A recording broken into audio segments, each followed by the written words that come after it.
I'm sure many of you guys have heard the statement, ignorance is no excuse so much, that a degree of platitude now derives when you hear that statement.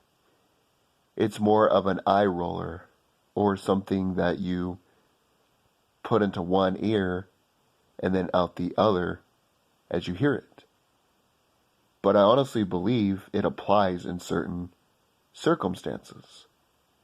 In America today, for 99.999% of the people, being ignorant about history, politics, economics, the law, and a variety of other things is more of a choice than it is a necessity.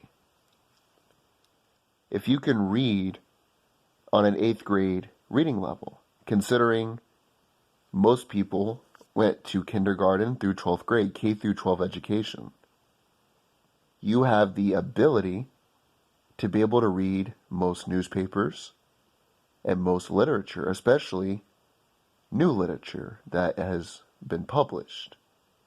They write it on an 8th grade reading level. That way, everybody can comprehend it. If you had to pass writing exams and you can pass a basic writing exam, then ignorance is a choice. Now you may say, well, I don't have access to this information.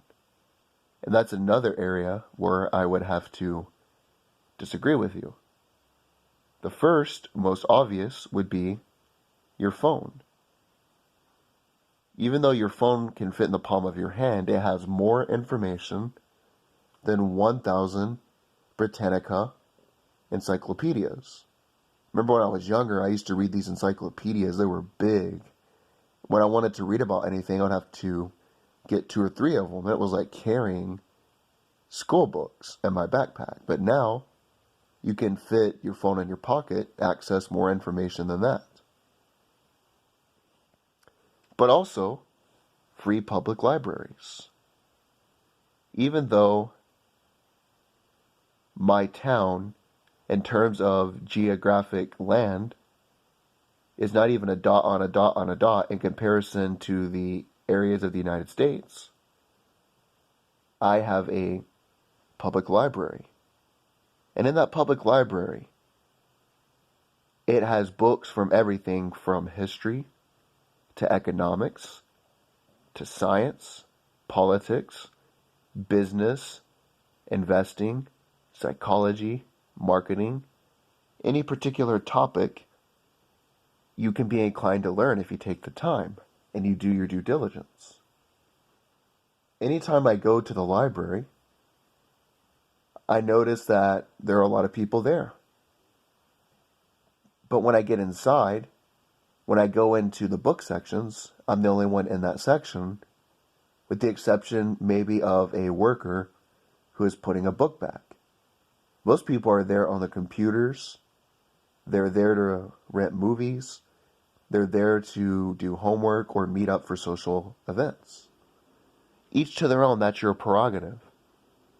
But don't tell me that you need to tax me more because I'm willing to read a goddamn book and you're not. And I don't say that as a degree of arrogance. I say that to motivate you. You can do it too if you take the time. You can do it if you have an 8th grade reading level. Everybody I know in my family, whether it's my 18-year-old cousin, my 60-year-old father, my 80-year-old grandpa, all have the ability to read and comprehend an 8th grade reading level. That way, you can learn how to separate yourself from the system. First thing you got to learn is what you're putting inside of your body, the food you're putting in your body, the nutrients your body needs. And when you learn how to better fill your body, then that bacteria in your gut will fill your mind. Therefore, you will operate at a more optimal performance. Then you can learn about history. That way you won't be ignorant of the past events. Also, history will stop us from repeating a lot of mistakes. That way, you don't have to rely on a Bernie Sanders to steal everybody's money. You don't have to rely on the state. You can rely on yourself because you have the tools. Instead of complaining about lack of opportunity, go out and make the opportunity.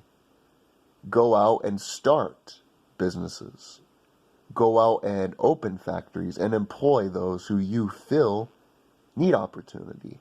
You may tell me, I don't have the money. Well, then, the first thing you should be doing, instead of holding a sign and bitching, which is your constitutional right, but in my opinion, it's non-productive. You should go to the library, read about investing, read about cash flow, read about money.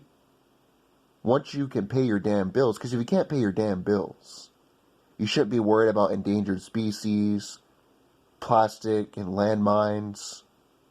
You shouldn't be worried about that shit. You should be worried about paying your goddamn bills. And once you can pay your bills, then you can have money left over. And when you have money left over, instead of spending it on stupid shit like the indoctrinating movie theaters or alcohol or restaurants full of shit food that is designed to make you unhealthy physically and mentally, save it. Open another bank account. Start a business. Employ people in your own communities. And then when you employ people in your own communities, you produce things in your own communities. When you produce things in your own communities, that money circulates. I'll make it simple. Say that you start a clothing business. You employ someone named Michael to work for you. The people come in, they buy the clothes, you give the money to Michael. Now on lunch, Michael's going to need to get something to eat. He's going to go to the local restaurant. Say he buys a hamburger and fries for $5.99. Well, that $5.99 is then going to go to the diner.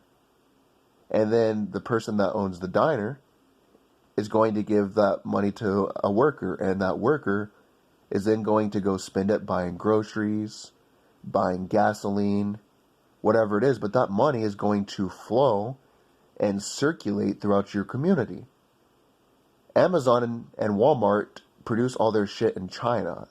And as a result, none of that money circulates in our community. It all circulates in China. And China reinvests that money into their own communities, building up their military, building up their towns. China is on a massive building project right now.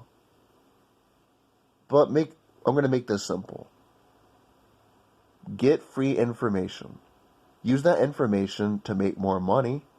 And when you make more money, you can use that money to circulate that money throughout the communities. That way you don't have to rely on the state to take money from other people who produce wealth. You can be a wealth creator instead of a person who is dependent upon the state.